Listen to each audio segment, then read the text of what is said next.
Hichi hi Star Company a EAS 8000A kitin wireless masterpiece. Hichi hi omdan chu minister hon tin aman niwa man chi ho tin a hi aban a system frequency ong hi asang pen UHF a hin a hoi hlein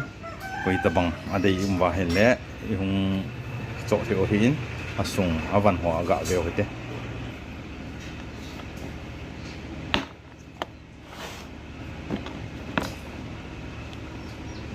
Okay.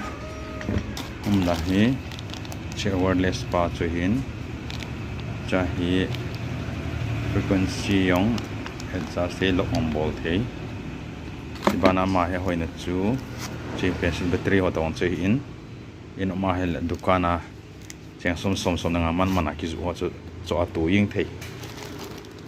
tu la hi 9 volt ti ho ki ha man talo ki to tong battery normal pa ki ha man hin chi hi minister pa en akula aga tu ding pa chu hin hi company hin hi pa he aga koi thawin chong adapter hin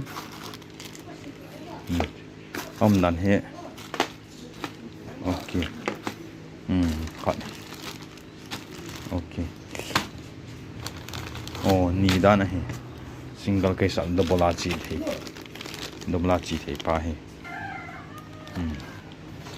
Star Company output zong hi XLR output aumin hi monopin TRS output aumin XLR output aumin hi 12 volt apat 18 volt na supply ong som thei ki sim hi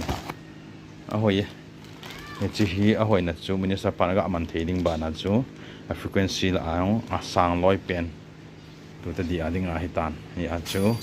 reasonable price ha pi the hi